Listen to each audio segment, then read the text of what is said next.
Hello. So this vlog is for maybe the mamas or mamas that are just feeling lost. They don't know how to go forward from where they're feeling. Maybe they were an athlete before having a baby and they've just got like all these mixed emotions on what they should actually do. So I made the decision that I would never fight again after having my daughter. Reason being, I was a bit older. I was 35, and in my head, competing would make me a bad mum.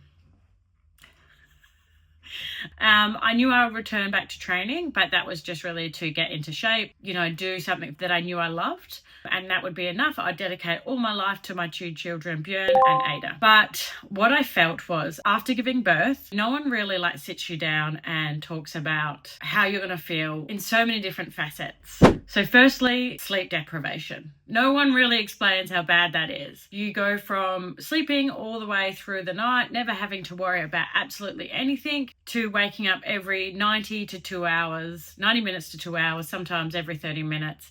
Really just depends on your baby. Now, there's no way that you can be thinking straight, really positively, looking on the bright side. It's really hard to do that. Not to mention the hormonal changes, hormonal change due to breastfeeding, all these things happening to your body after giving birth to a baby. That is another layer of the cake. If you have been an athlete, suddenly everyone will count that part of you and they'll just be like, yep, so you're going to just focus on your family, you retire, that's it, you stay at home, maybe you go back to work, whatever it is. So there's a lot of comments that you start to hear, but we'll forget about that for a while. I'll go back into that later. I remember giving birth, looking in the mirror, and I was just like, oh my fucking God. Who is that human? And I could just cry, and the midwives were helping me put clothes on because I was so sore and exhausted after a labor. I think I had PTSD from that moment. And I know it's normal and it's natural and it's now a beautiful thing. I can look back and reflect on that. But if your entire existence has been being fit, being strong, winning things, that is a real rude shock. Full disclaimer, I do compete in Muay Thai, which is a weight cut sport.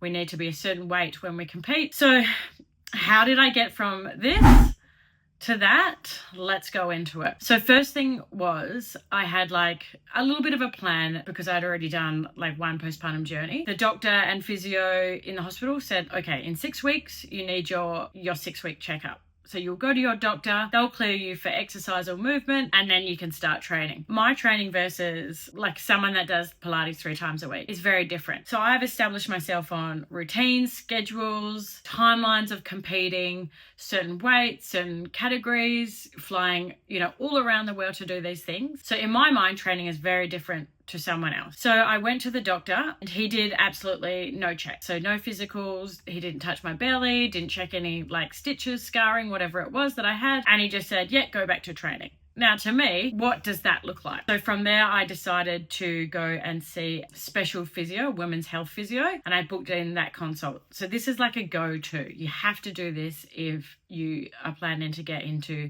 some serious training again. Also think every woman should have a good physio. So we went in there, we had a really thorough chat. What does training look like for you outside of the postpartum space? And where do you want to get back to? She made me explain that, what a normal training week would look like, what my sport is. She would get me to do some movements or show her some videos. And then she did a full examination. I'm talking full examination, if you know what I mean.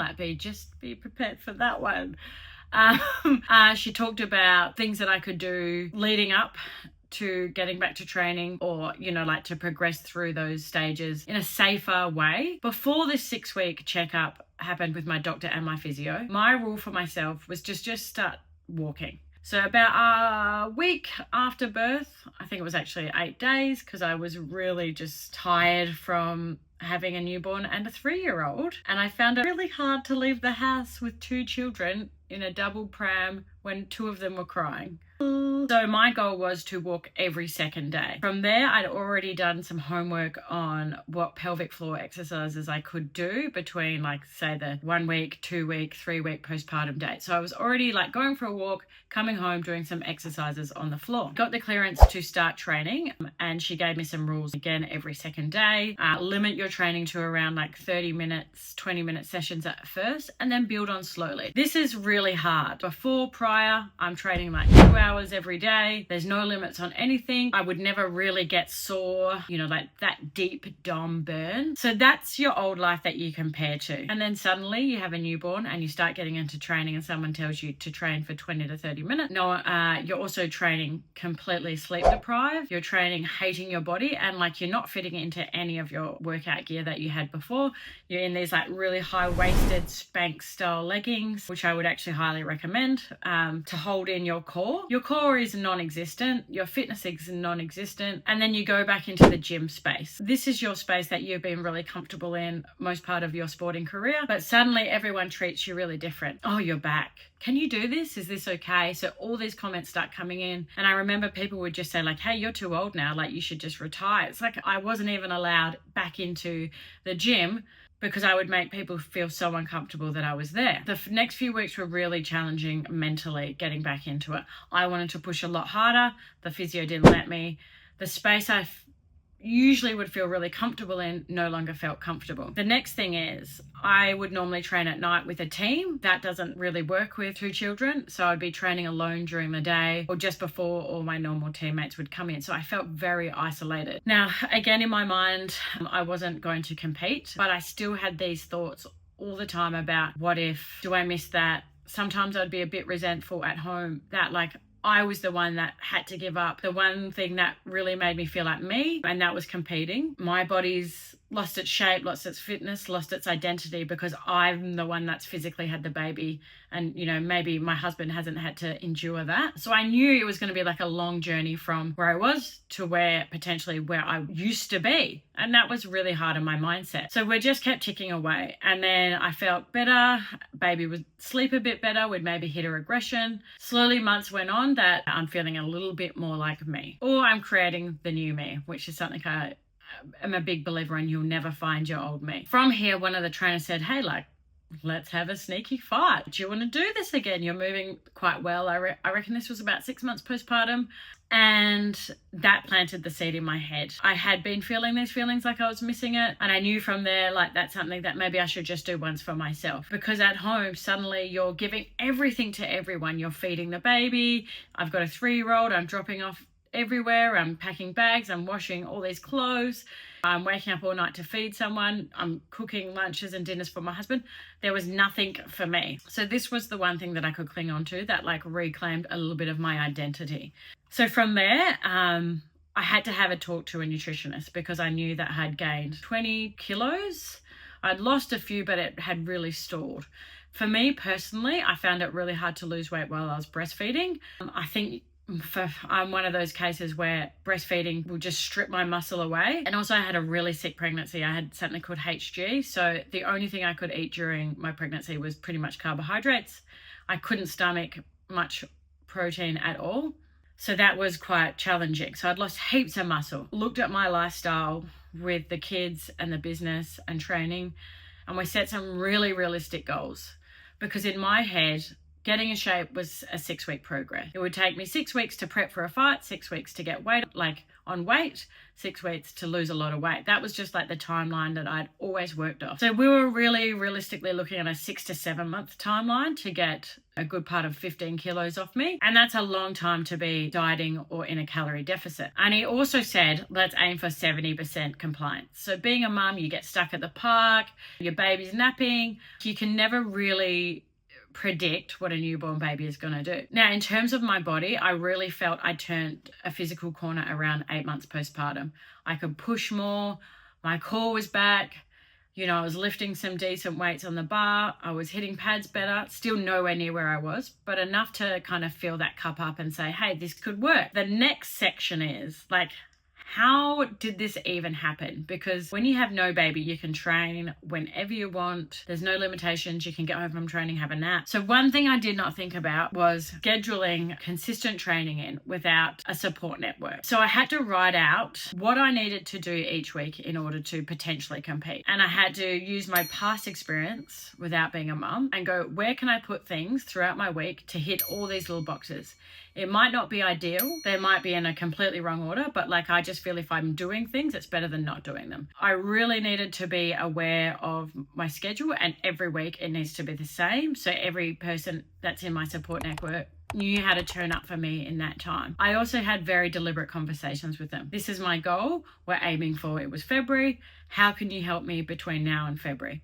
And people were really happy as long as they knew that it was like, this is the time. This sounds like a lot. And this kind of like pushes me to the next topic of like, why am I doing this? Because if you don't know what, none of this is going to happen because it's going to be very challenging. So I had to really reflect on why this is important for me to do. When you have a kid, you want to be the best example that you can be. I want my kids to see me living healthy, pushing myself, achieving my goals, working really hard, because when they see that, I'm really hoping that they're going to do that in their own life. I'm also doing it because I don't want to lose a part of me that's really important to me. I don't want to be walking around as a resentful mum that is always thinking about what she has given up, because I feel like I can make both sides of it work. Having my family and my children, but also having my own personal goals and my own personal identity. So I really had to think about why that's important and communicate it to my husband, because I believe we have to work on the same page. It was challenging for him as well, because less time away from him,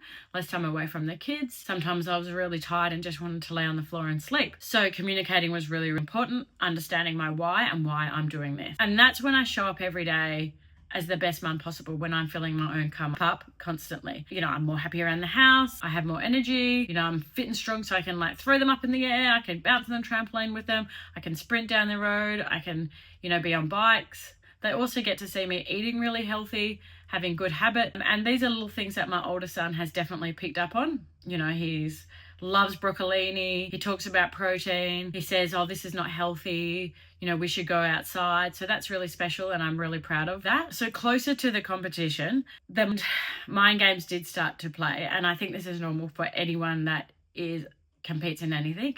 Your mind will always bring up something. The mum guilt came up for me, and it was really those like last few weeks where I had to be all in with the training.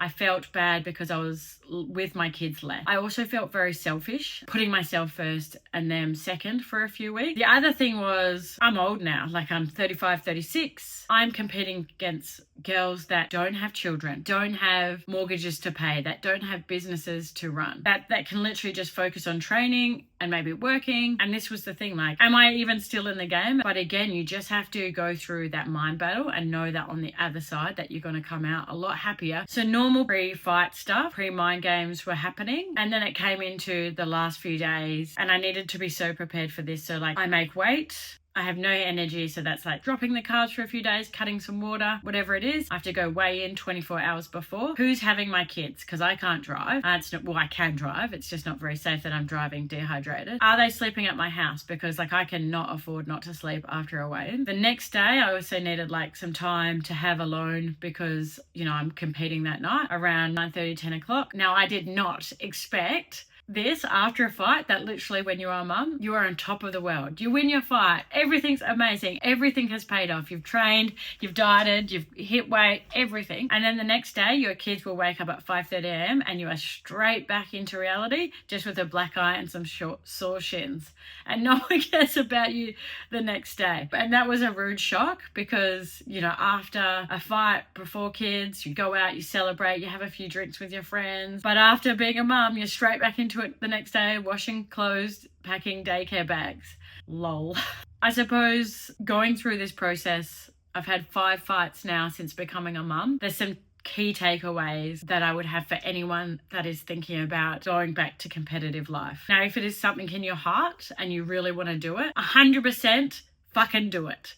Because it is the best thing that I have ever done, not only for me, but for my family. Number 2, get really organized. Map everything out. Know who's looking after the baby. Know your training schedule. Know what you're eating, at what time, when you have to sleep. Take all the guesswork out of it, because mum life is hard enough trying to navigate this stuff on a daily basis. Number 3 is have milestone goals. 0.5 kilo a week weight loss was the one thing that kept me on track week after week, hitting that. Physical ones, I kind of knew how to navigate that myself in the gym, but that can really help. Start really slow. I know where my mind wanted to go, and that was to rush, to smash the pads, go for it. But building blocks are really important. Think about building a house, you go brick by brick.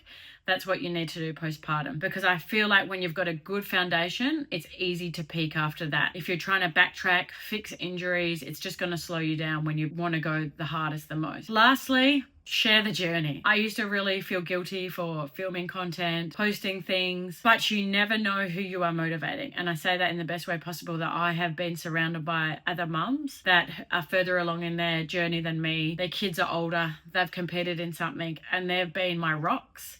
You look to them for advice, you look to them for motivation when you think you've got nothing left in the tank. You know, like, touch base with them, see if they need a hand. So if I have left anything of this vlog and you want more tips or tricks or stories, please let me know, because it's a bit of a waffle and I didn't want to waffle on, and I hope you enjoyed this. Yeah.